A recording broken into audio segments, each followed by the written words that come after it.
So our Prime Minister headed over to the United States this week to recognise the 75th anniversary of the Battle of Coral Sea. Turnbull met with President Trump, and because Trump was 3 hours late, their meeting got cut down to 30 minutes. At the time of recording this video, what was discussed wasn't fully disclosed.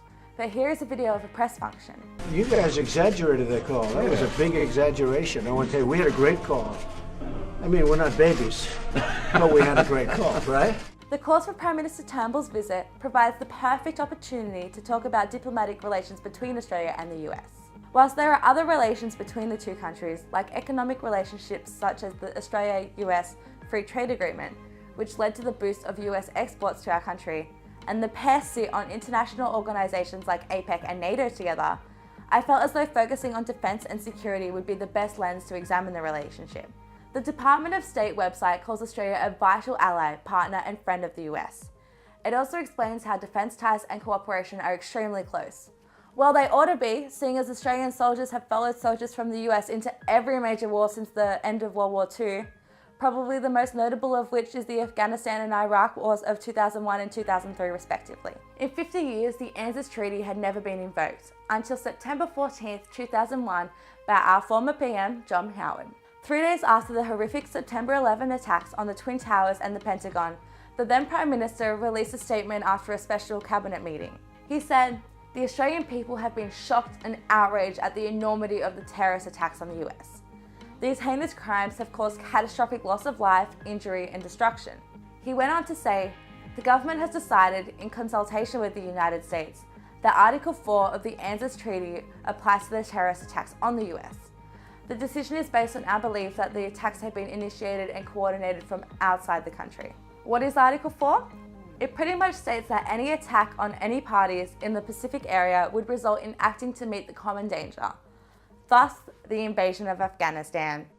On my orders, the United States military has begun strikes against Al-Qaeda terrorist training camps and military installations of the Taliban regime in Afghanistan.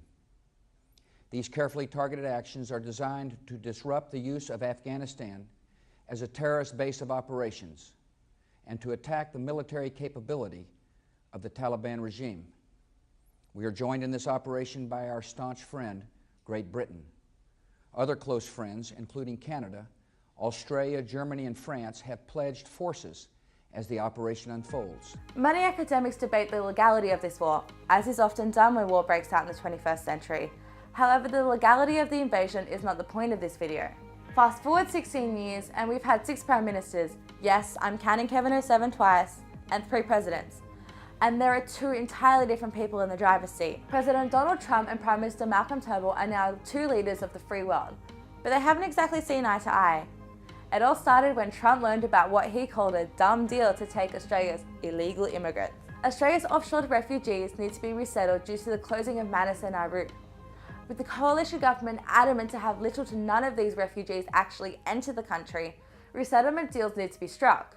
With the collapse of the Malaysia swap in 2011, Immigration Minister Peter Dutton and PM Turnbull turned to the US, where they were determined to make it work. In November 2016, it was announced that the US has, for a one-off deal, agreed to take an undetermined number of refugees, putting women, children and families as priority.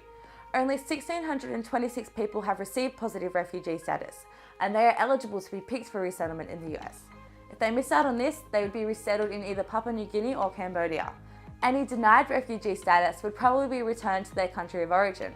Now, when the deal was announced, a journalist asked the PM if he thought that Donald Trump would be a factor in the outcome of the deal. He said, "We deal with one administration at a time. There is only one president of the United States at a time. These arrangements have had a long run-up. The agreement was reached some time ago." Ah, so young, so naive. The tension allegedly manifested itself in a phone call between the 2 leaders, in which the Washington Post reported that it ended more than half an hour earlier than planned, after Trump called it the worst call of the day before hanging up. Turnbull insists that he won't speak about the call, and that it didn't end that way. It'll never be known what was exactly said and what happened in that call, but that didn't stop the world from making fun of what they thought transpired. Even SNL had a crack. President Obama said America would accept 1,200 refugees. Your country's compassion will not be forgotten. No refugees. America first. Australia sucks. Your reef is failing. Prepare to go to war. Wait. That wasn't the only awkward moment between the 2 leaders. In a press briefing about the deal and the phone call, Press Secretary Sean Spicer couldn't even get Malcolm Turnbull's name right. The President had a very cordial conversation with Prime Minister Turnbull. When Vice President Mike Pence came to Australia as part of his tour of Asia, the deal was discussed.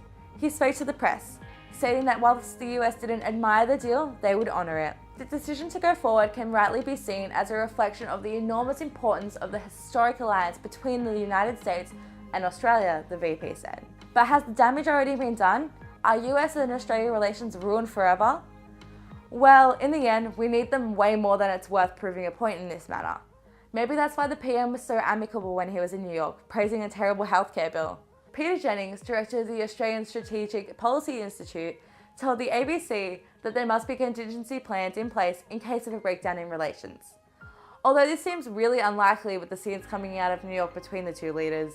Former Foreign Minister Bob Carr spoke to the ABC Insiders program on the matter as well, and he said the term fear of abandonment sums up Australia's need for an alliance. We've always been part of a relationship with the dominant maritime power. The British Empire, which we didn't leave, it left us, and of course the American alliance system. With America as an ally, Australia doesn't have to spend nearly as much as it would on defence without them. So as our PM said during his time in New York in the condemnation of North Korea, who threatened Australia with the possibility of being the target of a nuclear attack because of our relationships with the US, we fight together in Iraq and Afghanistan to defeat and destroy the terrorists who threaten our way of life. Australians and Americans stand shoulder to shoulder on defending our freedoms. That is the essence of the relationship between the two countries. I'm Claudia, and this has been Curiosity Killed the Journalist on Australia and US relations.